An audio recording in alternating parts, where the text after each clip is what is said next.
Okay, let's start. Now we are up to joint sitting of the parliament.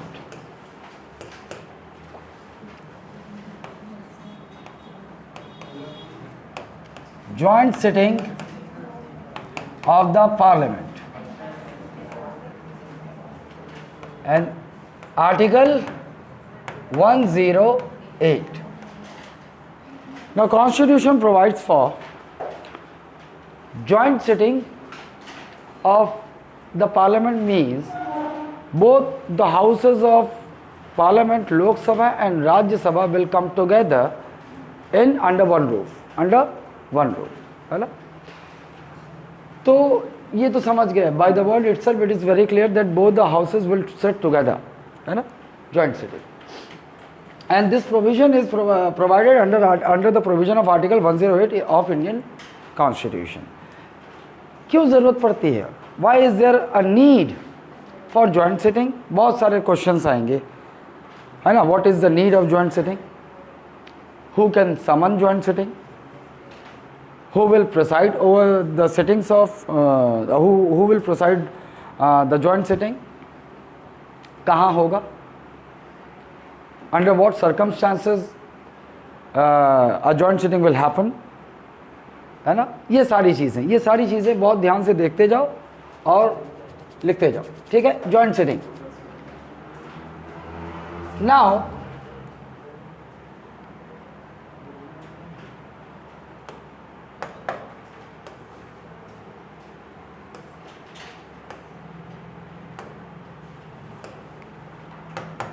this is parliament. Lok Sabha, Rajya Sabha are the two houses of parliament.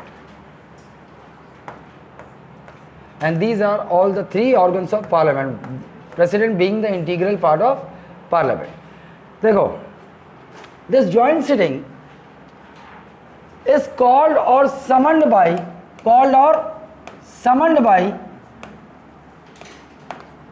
president of India. तो joint sitting को summon कौन कर सकता है? President of India. Now the question arises, can he summon the joint sitting of parliament on his own? No, he cannot summon. He will summon the joint sitting of parliament only on the advice tendered by Council of Minister which is headed by PM. ठीक है? अगर मान लो कभी ऐसे अटक जाओ, देखो Article 74 says there shall be a Council of Minister to aid and advise the President of India, है ना? There are, except few circumstances, the President is bound to act according to the advice tendered by Council of Minister which is headed by PM. लेकिन कभी भी अगर मान लो ये advice given by COM, advice given by Cabinet, advice given by Prime Minister अगर आ जाए, तो what will be your first preference?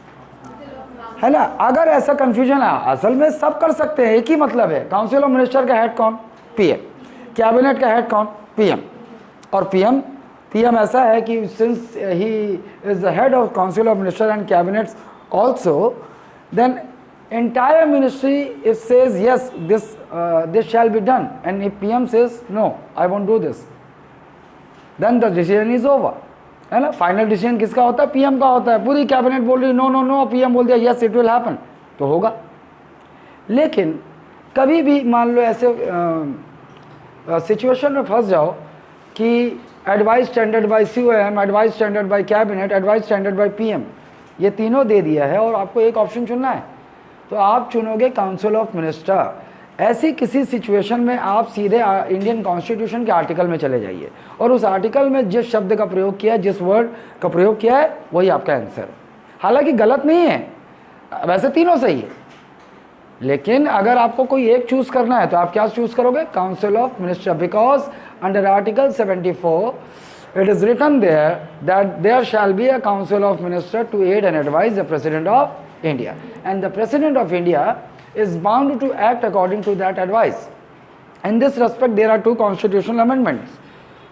The first is Article 42nd Constitutional Amendment 1976. And what is there?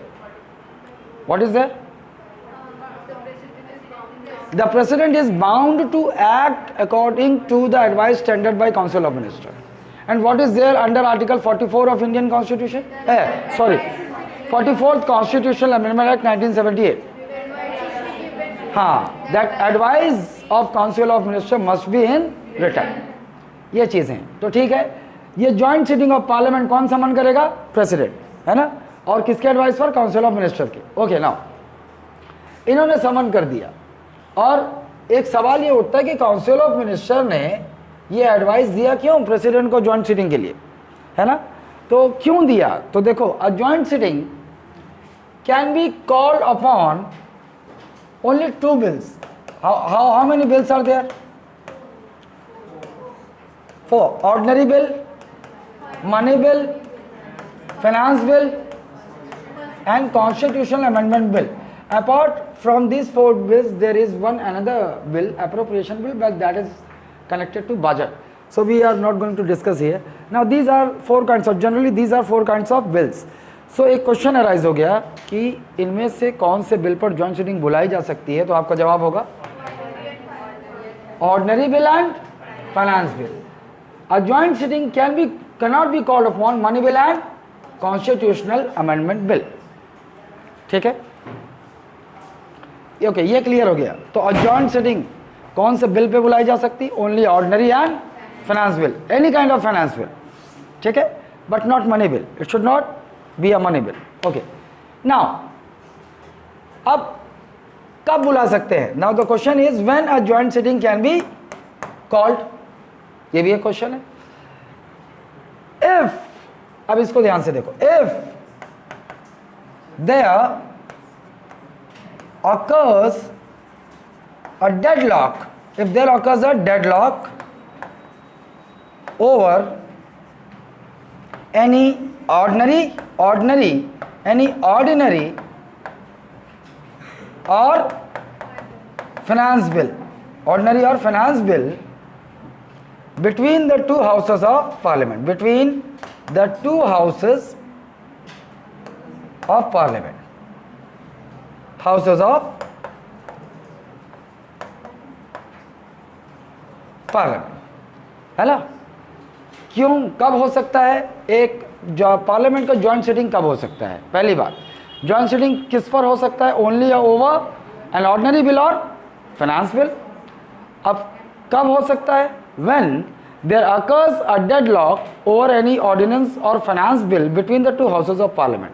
Deadlock को पहले clear कर लो. What is deadlock? Difference of opinion means a certain ordinary or finance bill comes in the parliament, है ना, and there is a difference of opinion between the 2 houses of parliament. Lok Sabha's opinion over that bill is different and Rajya Sabha's opinion over that bill is different. ये समझ गए? मतलब और ordinary और simple भाषा में आते हैं.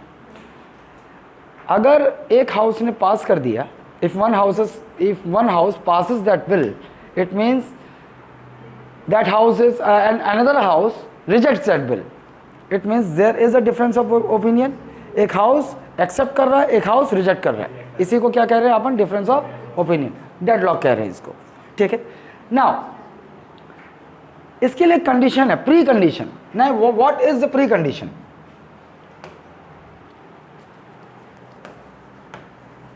प्री कंडीशन, प्रीकंडीशन, ठीक है. It must be passed by that house where it originates,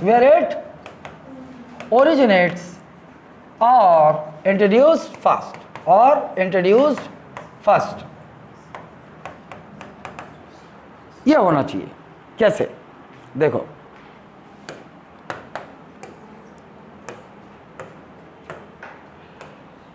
चलो मान लो एक ordinary bill. You already know an ordinary bill can be introduce in either of the house of parliament, है ना. Ordinary bill क्या है? पहले प्रेसिडेंट के पास नहीं जाएगा. It will move to president only after it passes from both the houses of parliament, है ना. तो एक क्वेश्चन हमेशा अराइज हो जाएगा कि ऑर्डिनरी बिल सबसे पहले कौन से हाउस में इंट्रोड्यूस होगा, कहाँ ओरिजिन होगा. उसका ओरिजिन कहाँ होगा, ठीक है।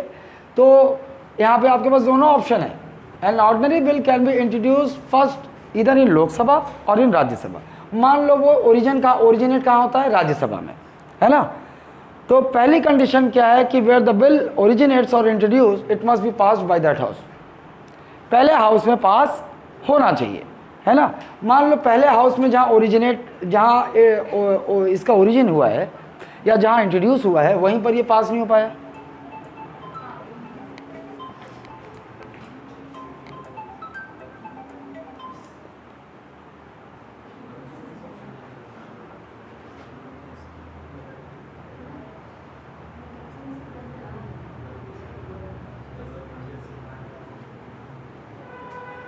ठीक है, एक बात समझ लो, डेडलॉक की पोजीशन कब आएगी, जब एक हाउस पास करेगा और एक हाउस रिजेक्ट कर देगा। और हम ये जानते हैं कि अगर चल रहा है ना, हाँ, हम ये जानते हैं कि ये डेडलॉक कब अराइज हो पाएगा, जब एक पहला हाउस पास कर दे और सेकंड हाउस रिजेक्ट करे। अगर पहले हाउस ने रिजेक्ट कर दिया तो ये बिल सेकंड हाउस में तो जाएगा ही नहीं, क्योंकि हम जानते हैं कि वो ऑर्डिनरी बिल कैसा होता है, the moment any of the house rejects the bill comes to an end. ये तो क्लियर है। तो पहले जिस हाउस में ओरिजिनेट हुआ है, जहाँ इंट्रोड्यूस हुआ, वहाँ से पास होना जरूरी है, तभी तो हम जान पाएंगे कि दूसरे हाउस का ओपिनियन क्या है। वरना अगर पहले हाउस में ही रिजेक्ट हो गया तो दूसरे हाउस में तो जाएगा ही नहीं, तो डिफरेंस डेडलॉक है कैसे पता चलेगा। तो क्या है कि जिस हाउस में, अगर इस हाउस में ओरिजिनेट हुआ तो इस हाउस से पहले पास हो जाना चाहिए, अगर इस हाउस में ओरिजिनेट हुआ तो इस हाउस से पास हो जाना चाहिए। यहाँ से पास हुआ, इस हाउस में ओरिजिनेट हुआ और यहाँ पास कर दिया, लेकिन जाकर राज्यसभा ने उसे रिजेक्ट कर दिया, है ना। अगर फिर वाइस वर्सा देख लेते हैं, अगर वो बिल राज्यसभा में ओरिजिनेट हुआ है, यहाँ से पास हो गया और वो फिर लोकसभा में गया तो लोकसभा से रिजेक्ट हो गया, तब हुआ ना, तब हम कह सकते हैं कि there is a difference of opinion between both the houses of parliament over any bill. ये क्लियर है ना। अच्छा, ये कंडीशन हो गई, ये समझ गए आप कि ये कंडीशन है। नाउ व्हेन का जवाब मिल गया, चलो आपको ये तो पता हो गया कि जॉइंट सिटिंग समन कौन करेगा, प्रेसिडेंट ऑफ इंडिया, यही समन करेंगे। This joint sitting will be someone by president of India on the advice tendered bye council of minister, ठीक है। इन्होंने समन कर दिया ऑन पर्टिकुलर डेट, इस बिल पर, फलाना बिल पर पार्लियामेंट के दोनों हाउस जॉइंट सिटिंग में आएंगे, ठीक है। नोटिफाई कर सकते हैं, या तो वो प्रिसाइडिंग ऑफिसर को नोटिफाई कर देंगे, या फिर अगर मान लो लोकसभा डिसॉल्व है, मान लो लोकसभा उस कंडीशन में डिसॉल्व है, तो क्या कर देंगे, ये पब्लिक नोटिफिकेशन निकाल देंगे कि over this bill a joint sitting is going to happen, ठीक है। ओके, नाउ इन्होंने कर दिया। कौन जॉइंट सिटिंग करेगा, अब ये जो है ये जॉइंट सिटिंग, अब दोनों एक साथ बैठेंगे। जॉइंट सिटिंग का मतलब क्या हो गया, Lok Sabha and Rajya Sabha will set together, है ना। और ये कहाँ होगा, तो ये होगा सेंट्रल हॉल में। पार्लियामेंट में 3 हॉल हैं,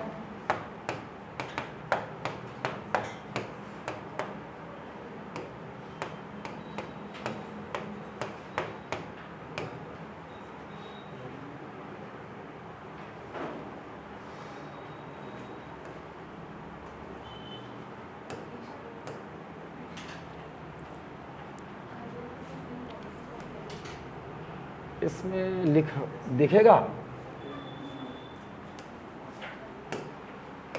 कौन सा कलर दिखेगा,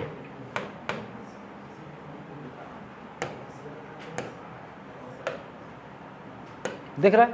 ओके, ये हो गया central hall. Apart from Lok Sabha, apart from Rajya Sabha, there is one hall called central hall. Central hall is relatively बिगर। क्यों बिगर, कि लोकसभा प्लस राज्यसभा के सारे मेंबर्स इस जॉइंट सिटिंग में अवेलेबल हो सके, ठीक है। ओके, नाउ यहाँ पर ये प्रिसाइडिंग ऑफिसर के चेयर है।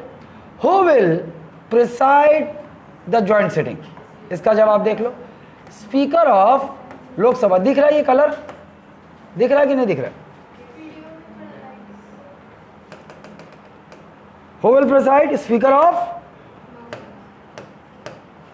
लोकसभा। ये दिख रहा है? Speaker of Lok Sabha. The Constitution has given this authority to the Speaker of Lok Sabha, who can preside over the meetings of or over the sittings of joint sitting of both the houses. ठीक है. What happens if Speaker of Lok Sabha is not available on that particular day? On that particular day, है ना? Now, if Speaker of Lok Sabha is not available, then this joint sitting will be presided by Deputy Speaker of Lok Sabha. Deputy Speaker of Lok Sabha. ठीक है? And what happens if both of them are not available on that particular day? Why?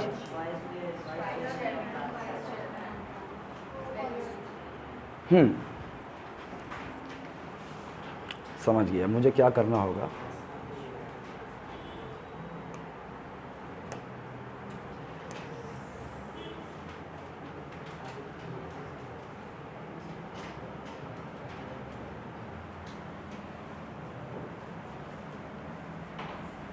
ये central hall है, यहां होने दो. Now who will preside?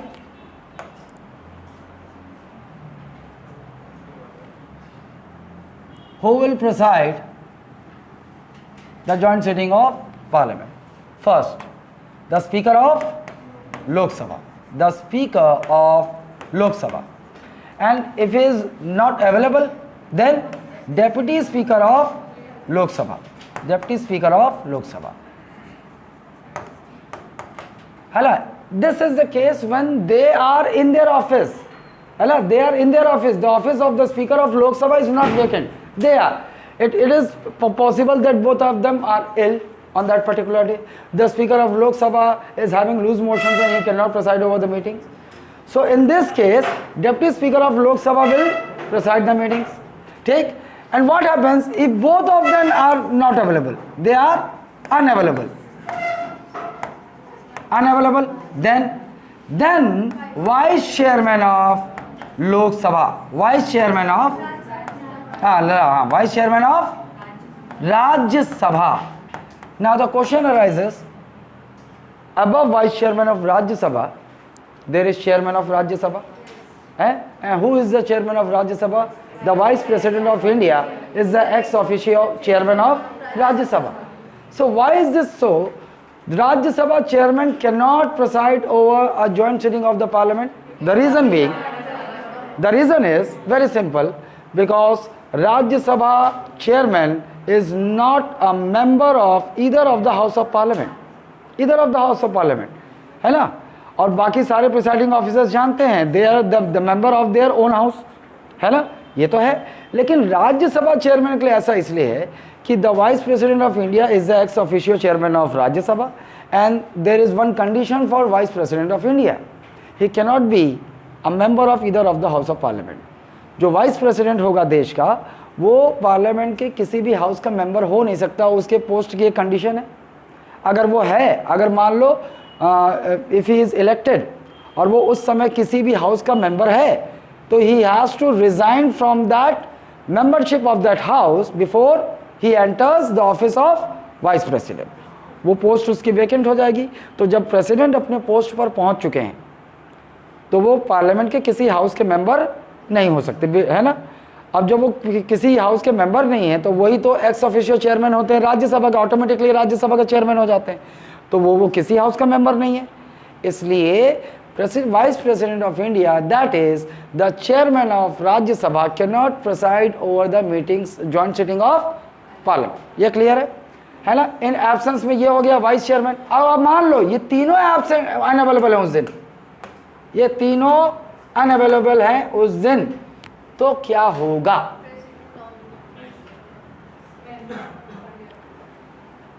Then any of the member from the who are sitting in the joint, who are present in that joint sitting, means he can be a member of Lok Sabha also, he can be a member of Rajya Sabha. Any of the member of total members present on that particular joint sitting, है ना, is elected for that purpose. The house elects any of the, फिर ये देखो क्या होगा, house उसी दिन ना, any of the member of parliament is elected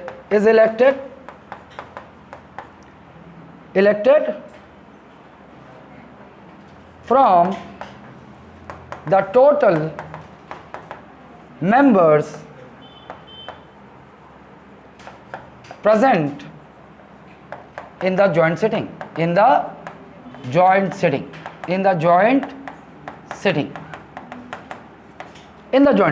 अब देखो in the joint sitting any of the member बोल रहा है उस दिन, और उस दिन आपको पता है लोकसभा और राज्यसभा दोनों मेंबर्स वहां बैठे हैं, इसका मतलब दैट पर्सन में B a member of Lok Sabha और राज्यसभा. नाउ ये समझ गया, यहां नॉमिनेट नहीं होगा, यहां पर क्या होगा, ये हाउस उस दिन इसी किसी मेंबर को इलेक्ट कर लेगा फॉर दैट पर्पस, है ना, उस जॉइंट सिटिंग लिए किसी को इलेक्ट कर लेगा.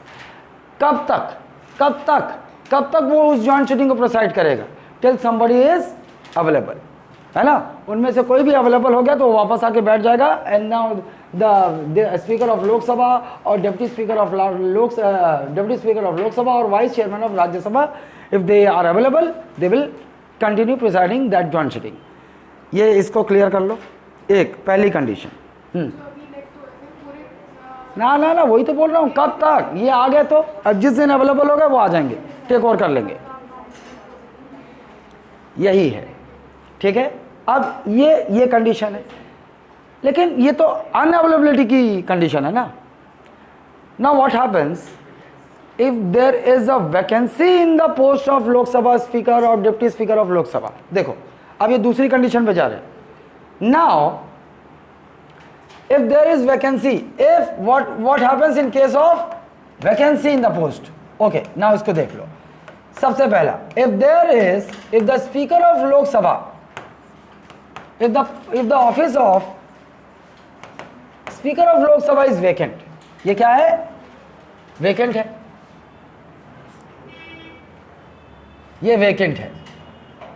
vacant का मतलब जानते हो, nobody is currently on that position. और vacant कैसे हो सकता है, if speaker resigns from the post, है ना, if speaker resigns from the membership of Lok Sabha, if speaker is removed by a resolution, if the speaker is, है ना, चले गए यात्रा पर ऊपर, तो ऐसा हो सकता है. अगर ये vacant हो गया, अगर ऑफिस ऑफ स्पीकर ऑफ लोक सभा is vacant, then who can preside? Deputy Speaker of Lok Sabha, Deputy Speaker of Lok Sabha, तब ये प्रिसाइड करेंगे. Now what happens if the office of Deputy Speaker also is vacant at that time? मतलब दोनों का vacant है, दोनों का post vacant है. मतलब जैसे कि प्रेसिडेंट ने पहले डेट अनाउंस कर दिया on that particular day joint sitting over that particular bill is going to happen, लेकिन उसी समय एक्सीडेंटली ये दोनों की डेथ हो जाती है, या कोई एक रिज़ाइन कर देता है, या फिर इनको रिमूव कर दिया जाता है पोस्ट से, तो फिर क्या होगा, पोस्ट वैकेंट हो गई. ये कंडीशन अलग है, ये कंडीशन बिल्कुल अलग है. Now after in this case now who will preside, the question is who will preside over the meetings of joint sitting. अब ये क्वेश्चन आ गया. नाउ अब यहां देखो,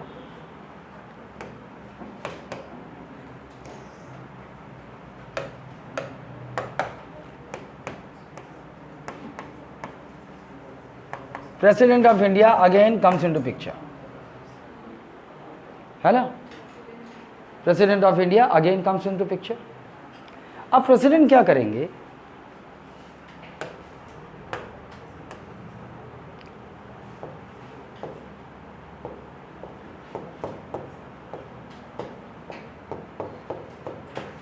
ये समझ जाओ, ये लोकसभा के मेंबर है, ये समझ जाओ ये राज्यसभा के मेंबर है, क्योंकि सेंट्रल हॉल में उस दिन ज्वाइंट सिटिंग कहाँ होता है? Central hall. एक क्या है? Central hall of parliament, central hall of parliament है ना। Yellow one they belong to Rajya Sabha and this बैंगनी one they belong to Lok Sabha, ठीक है। Now president can appoint anybody, appoint क्या है? वर्ड यू ध्यान दो। President can appoint anybody present in the joint sitting of the house. मतलब anybody का मतलब ये है कि ही can be a member of Lok Sabha, he can be a member of Rajya Sabha. क्या करेंगे? इन्हें अपॉइंट करेंगे to preside over the meetings of joint sitting. ये प्रिसाइड करेगा कब तक?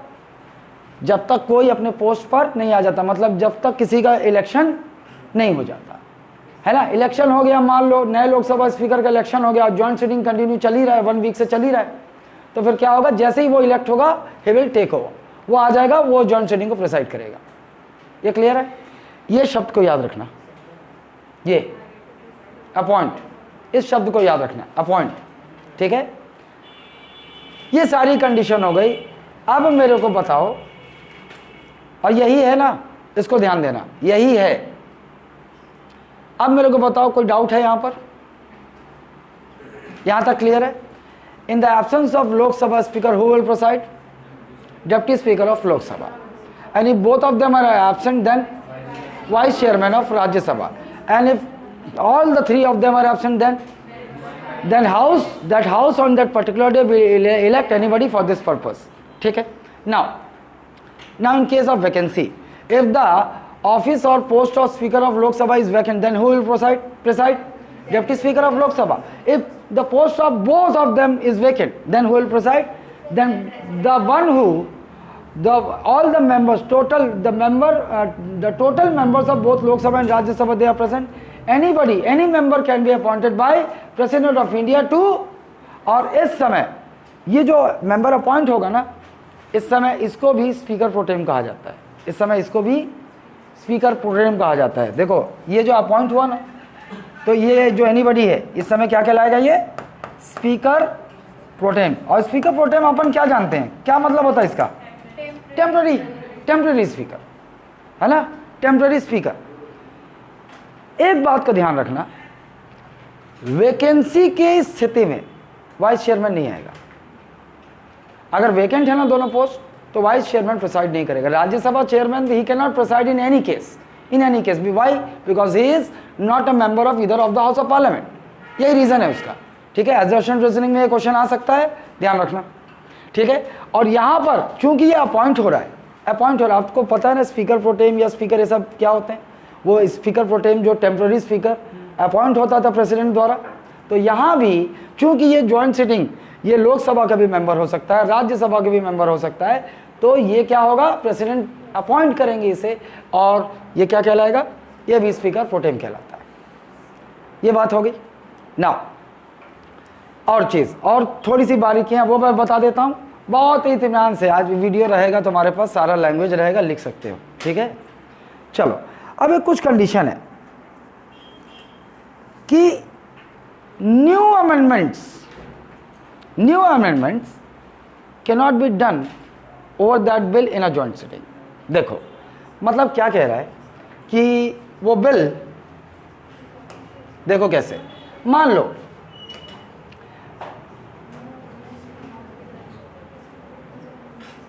ये क्या बोल रहा है, सोचो, इसको ध्यान से सुनो।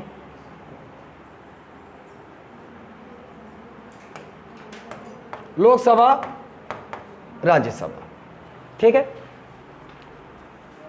मेरी पहली लाइन क्या बोल रहा है कि constitution particularly specifies this, in a joint sitting new amendments to the bill can not be proposed except in 2 cases. मतलब पहला लाइन क्या है? New amendments can not be proposed over that bill except in 2 cases. There are only 2 cases when a new amendment can be done over a bill in a joint sitting, है ना। There are only 2 cases, ठीक है। कितने cases हैं?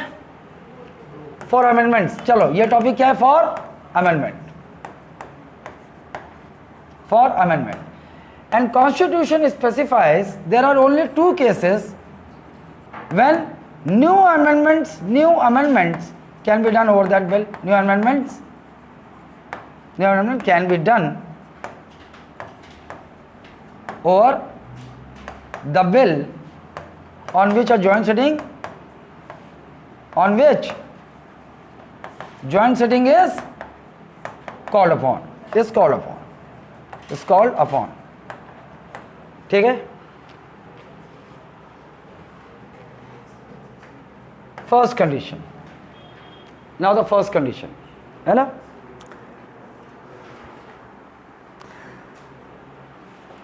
Those amendments that have caused a final disagreement between the two houses, है ना.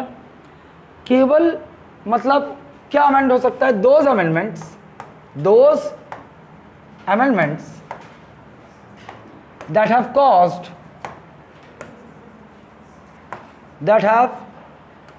caused final disagreement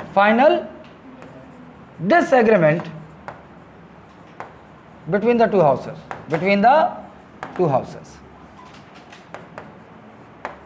the two houses, जैसे.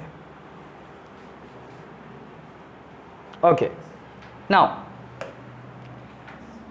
the bill originates in Lok Sabha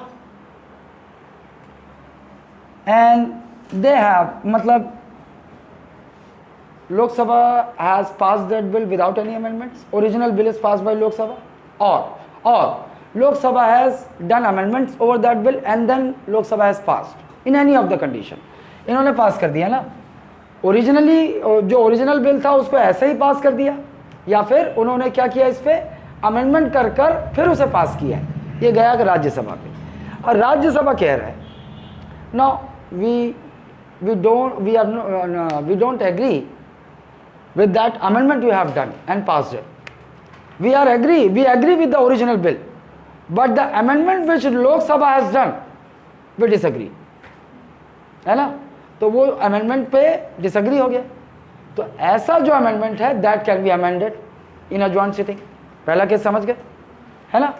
पहला केस समझ गए ना. अगर राज्यसभा में ओरिजिनेट हुआ है, इंट्रोड्यूस हुआ है, और राज्यसभा ने उसे पास कर दिया, है ना, और राज्यसभा ने या तो ओरिजिनली पास कर दिया या फिर विद अमेंडमेंट पास कर दिया, और लोकसभा में गया तो लोकसभा डिसएग्री हो गया, वो amendment we disagree with that amendment you have done. ऐसा हो जाएगा, है ना. ये समझ गए कि नहीं? ठीक है. Now second condition. Now those portions of that bill can be amended which are necessary because of the delay of that bill. मान लो, देखो कैसे. Suppose this is a bill, है ना. ये बिल है, ऑर्डिनरी है या फाइनेंस बिल, कोई भी हो सकता है, आपको पता है. अच्छा, इसमें क्या है कि इसमें लिख दिया है कि if this bill becomes an act, that is both the houses passes it and then president gives his assent to the bill, then that bill will become an act. और जब एक्ट बन जाएगा तो उसका एनफोर्समेंट का date लिखा हुआ है कि from the following date that act will come into power. लिख दिया इसमें डेट, इसमें लिख दिया, मान लो डेट क्या है, डेट है 5 अक्टूबर 2022, ऐसा लिख दिया है, मान लो उसी बिल में लिखा हुआ है. लेकिन क्या हुआ कि वो बिल जो है वो ऐसा हुआ कि लोकसभा में गया, लोकसभा ने पास कर दिया, वो राज्यसभा में गया, और राज्यसभा, आपको पता है कि राज्यसभा ऑर्डिनरी बिल है तो राज्यसभा कितने महीनों तक विदाउट एनी एक्शन उस बिल को होल्ड करके रख सकता है, 6 मंथ रख सकता है ना कोई भी हाउस. या राज्यसभा ने पास कर दिया तो लोकसभा उसको 6 महीने तक होल्ड करके रख सकता है. And what happens after the 6 month it lapse, वो बिल खत्म हो जाता है, ना. समझ गए? देखो, ऑर्डिनरी बिल, फाइनेंस बिल, है ना, वो दोनों बिल, ये दोनों जो हाउस हैं, ये दोनों हाउस अगर चाहें तो उसे वोटिंग करके रिजेक्ट कर दें. अगर वो उसे ऑर्डिनरी मेजॉरिटी नहीं मिलेगी तो रिजेक्ट हो जाएगा, है ना. और ऑर्डिनरी मेजॉरिटी मिल जाती है तो पास हो जाएगा. और तीसरी कंडीशन क्या है मैं बता रहा हूं, both the houses they have power to be inactive over that bill. मतलब वो बिल आ गया हाउस में, एक्सेप्ट कर लिया है ना, 5 अगस्त को लोकसभा ने 2022 को एक्सेप्ट कर लिया, उस बिल को एक्सेप्ट कर लिया है, लेकिन इन्होंने 6 मंथ तक from this 5th of August till 180, the last date is 180। देखो कॉन्स्टिट्यूशन में 1 महीने का मतलब 30 डे ही होता है, 30 दिन ही होता है, न कम न ज़्यादा। यहाँ लीप ईयर कुछ काउंट नहीं होता। 6 मंथ मीन्स 180 डेज। 180वें दिन तक लोकसभा ने इस बिल पर कुछ नहीं किया, automatically that bill will come to an end, वो बिल लैप्स हो जाएगा।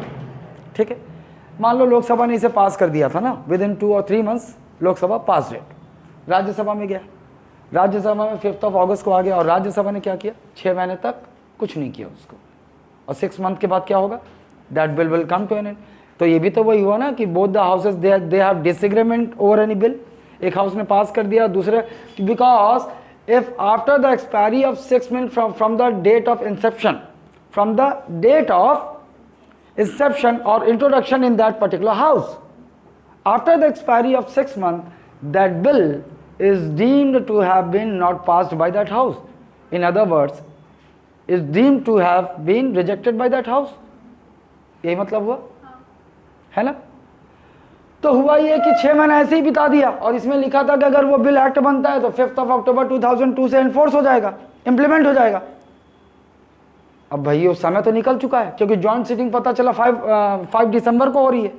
जॉइंट सीटिंग कब हो रही, 5th of December 2022 को। तो वो नेसेसरी हो गया ना, उसके इन्फोर्समेंट डेट को चेंज करना नेसेसरी हो गया, क्योंकि भाई 2 महीने तो पास हो चुके हैं ऑलरेडी। अब जॉइंट सीटिंग कब हो रहा है, ऑन 5th of December 2022, तो वो डेट चेंज करना पड़ेगा ना। रेट्रोस्पेक्टिव इफेक्ट भी तो हो सकता है ना। Not anything, not every bill, not every bill, है ना।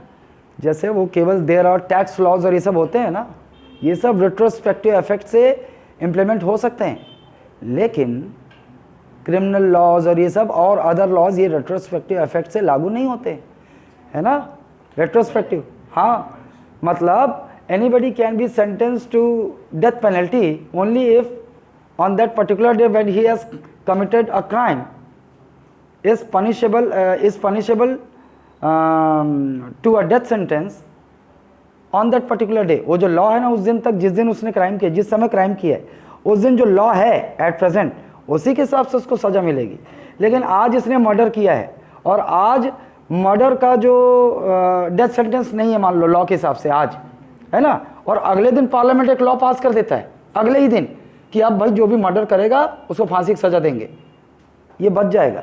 ये 1 दिन पहले मर्डर किया है ना, या 1 घंटे पहले मर्डर किया है और लॉ उसके बाद आया है कि आप जो मर्डर करेगा उसको डेथ सेंटेंस मिलेगा, इसको नहीं मिलेगा। इसको जब उसने मर्डर किया है उस समय जो लॉ था उसी के हिसाब से सजा मिलेगी।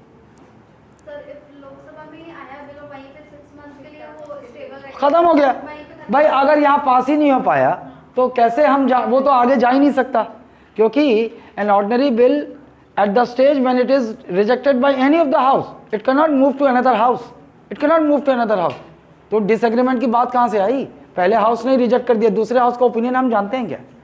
जहाँ भी 6 months के लिए वो रुक गया और 6 months का बाद रिजेक्ट, इट मीन्स रिजेक्ट हो गया वो। Is it clear. सेकंड वाली कंडीशन। हाँ, देखो सेकंड वाली, अब मैं हिंदी में बोलता हूँ, अभी उर्दू में बोला था, है ना, अब हिंदी बोलता हूँ। देखो ये बिल बना है, इस बिल में एक डेट, जैसे छत्तीसगढ़ का था ना एमपी रीऑर्गेनाइजेशन बिल, है ना।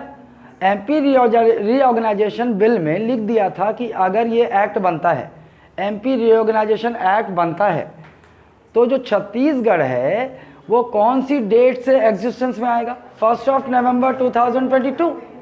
लेकिन मान लो आए हुई सलाम 1 नवंबर 2000 ये उसमें लिखा हुआ था, लेकिन मान लो किसी कंडीशन से कोई एक हाउस मान लो उसको पास नहीं करता, है ना, डिले हो गया वो बिल, अब तो डिले हो गया ना, क्योंकि प्रेसिडेंट उस पर समन करेंगे, फिर कभी जॉइंट सिटिंग होगा, फिर उस जॉइंट सिटिंग के बाद निर्णय होगा। उसमें लिखा था कि अगर ये बिल एक्ट बन जाता है तो छत्तीसगढ़ 1 नवंबर 2000 से एग्जिस्टेंस में आएगा, ये लिखा था।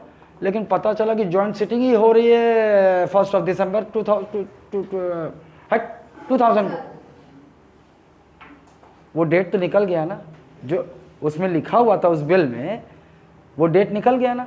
क्यों निकल गया? क्योंकि वो बिल में जो डिले हुआ, तो अगर वो बिल डिले होता है और उस बिल के डिले होने से जॉइंट सिटिंग तक जो डिले होने की वजह से जो चेंजेस इसमें करने पड़ेंगे वो पार्ट अमेंड किए जा सकते हैं। अब समझ में आया? फिर उस समय क्या करते हैं, अरे भाई 1 दिसंबर को तो जॉइंट सिटिंग हो रहा है, फिर क्या करेंगे भाई, नेक्स्ट ईयर 1 नवंबर 2021 से छत्तीसगढ़ एग्जिस्टेंस में आएगा। काबर हमारे पापा के जन्मदिन 1 नवंबर 1956 के रहीस है ना, और हमू मन अपन जन्मदिन मनाबो 1 नवंबर के, तो ज़रूरी हो गया ये, क्योंकि डिले हो गया बिल, डिले उस समय तक पास नहीं हो पाया, एक्ट नहीं बन पाया, और डिले की वजह से जो चेंजेस इसमें ज़रूरी थे वो अमेंडमेंट किए जा सकते हैं। Second case. Now is it clear? Now है लोकसभा से पास हो गया है, राज्यसभा में गया है, तो उसके बाद कब होगा जॉइंट सिटिंग? When- 6 months होना है। नहीं, when president will call upon, file के बाद 6 months में होना चाहिए। नहीं, there is no such date given, जब प्राइम मिनिस्टर एडवाइस दे देंगे, भैया देखो ये बिल मेरा लोकसभा से पास हुआ, राज्यसभा में पास नहीं हो पा रहा है, and I want joint sitting over this bill, then president will समन और joint sitting over that bill, है ना। There is no time duration given कि भैया जिस दिन मान लो ये बिल रिजेक्ट होता है उस दिन से कितने समय में जॉइंट सिटिंग प्रेसिडेंट समन कर लें, ऐसा कोई डेट, ऐसा कोई वो नहीं है। क्लियर है? ठीक है। Now anything else? सर ये डिसएग्रीमेंट वाला, ये जैसे डिसएग्रीमेंट हुआ सर कि अमेंड मतलब ओरिजिनली कर रहा है या अमेंड के बाद कर रहा है, तो फिर उसके लिए जॉइंट सिटिंग बैठाएंगे, तो अमेंडिंग जो किए होंगे उसके ऊपर अमेंड करेंगे सर? हाँ बिल्कुल उसको वो अमेंड किया जा सकता है, वो अमेंड किया जा सकता है कि दोनों हाउस का जो बीच में एग्रीमेंट, मतलब दोनों हाउस एग्री हो जाए, क्योंकि मान लो दूसरे हाउस उसी अमेंडमेंट पर डिसएग्री था, इसीलिए तो रिजेक्ट कर दिया। हाँ, तो उसमें अमेंडमेंट किया जा सकता है कि दोनों एग्री हो जाए। ठीक, अब ये बात क्लियर है यहां तक? Now what kind of majority is needed in a joint sitting? वही ऑर्डिनरी और सिंपल मेजॉरिटी, लेकिन थोड़ा सा चेंजेस है। नाउ इससे पहले हम लोगों ने देखा था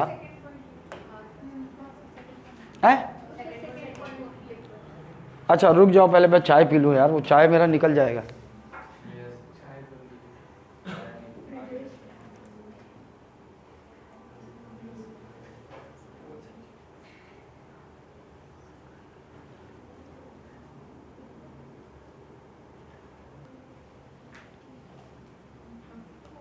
ठीक है। नाउ सेकंड पॉइंट लिख लो एक बार, मैं लिखता नहीं, लिख लो, मैं बोल रहा हूं। Those amendments that might have become necessary,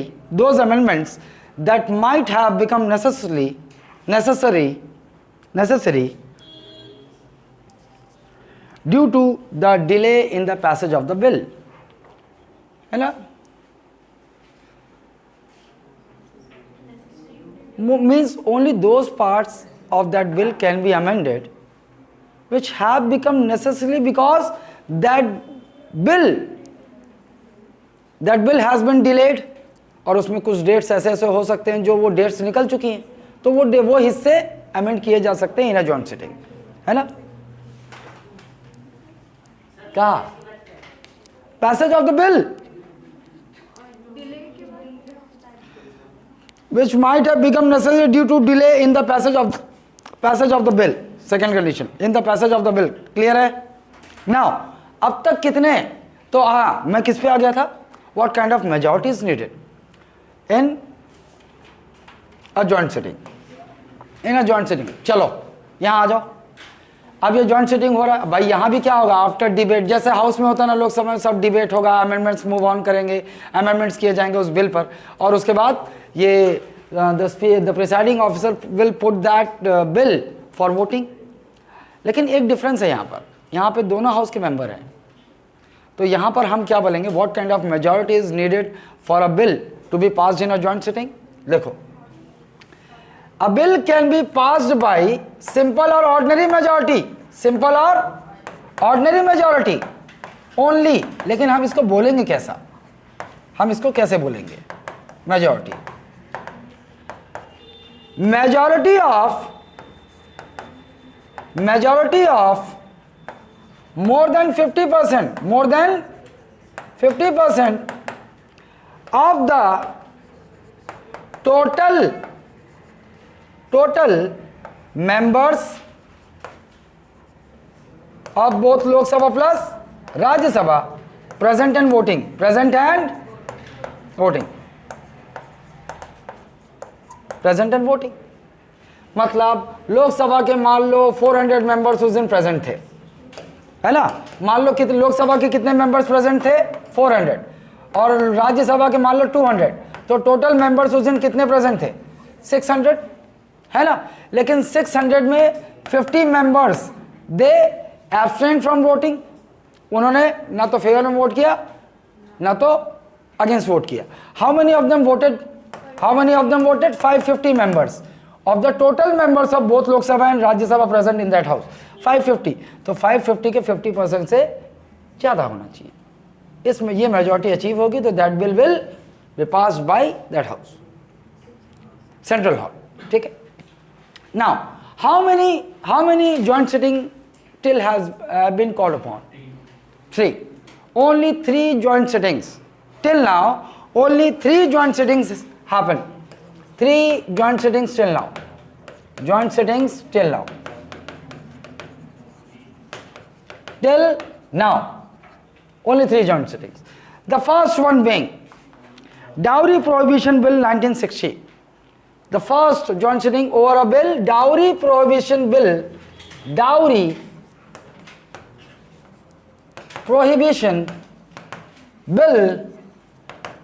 1960। Now the second one, Banking Service Commission 1977, Banking Services Commission to repeal, it was to repeal na, repeal bill 1977, 1977, Prevention of Terrorism Bill 2002, Prevention of Terrorism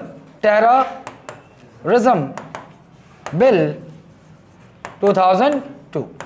Under this bill only, POTA, TADA, such acts, such laws were repealed, है ना। पोटा, टाडा जानते हो, prevention of terrorist activities act, Tada terrorist and disruptive activities act, under which Sanju Baba was captured. Sanju बाबा टाडा के अंदर ही गिरफ्तार किया गया था, है ना। फिर भी बॉलीवुड में उसको ऐसे प्रोजेक्ट किया जाता है, ही इज अ नाइस बच्चा, है ना, अच्छा ह्यूमन बीइंग है, सॉफ्ट हार्टेड है, और दुनिया भर के सारे ऐब हैं उसमें। AK-47 घर में रखता है, चरस पीता है, गांजा पीता है, पब्लिकली दारू पी के सबको गुंडागर्दी करता है ना। लेकिन ही इज अ नाइस बच्चा, बिकॉज वाई, क्योंकि सबकी फटती उससे। क्यों, किसका दोस्त है, दाऊद, इसलिए, ठीक है। Okay, this is all about joint sitting. अच्छा, एक और चीज यहीं पर मैं बोल दूं, रिमेंबर, अगर पार्लियामेंट के दोनों हाउस के बीच में डिसएग्रीमेंट है तो there is a provision of joint sitting under article 108, but there is no provision of joint sitting in case of a deadlock between the two houses in a state legislature. In a state legislature, if legislative council is also there. Why? Because legislative assembly has overriding powers over legislative council if it is there in a particular state legislature. अब ये अपन इसको अब overriding बोल दिया, अब इसको अपन state legislature जब में पहुंचेंगे तो वहाँ मैं बताऊंगा कि कैसे लेजिस्लेटिव असेंबली को ओवरराइडिंग पावर्स हैं। मतलब लेजिस्लेटिव काउंसिल को वहाँ पर रिजेक्ट करने का अधिकार ही नहीं है ना। वो कैसे होगा मैं बताऊंगा कि एक बिल जाता है फर्स्ट पहली बार में केवल 3 महीने के लिए रोक सकता है, लेकिन दूसरी बार आ गया तो house has to pass that within 1 month. मतलब वहाँ पे ज़्यादा से ज़्यादा 4 मंथ तक वो बिल डिले हो सकता है। ठीक है, वो अब देखेंगे बाद में। Okay, this is all for today.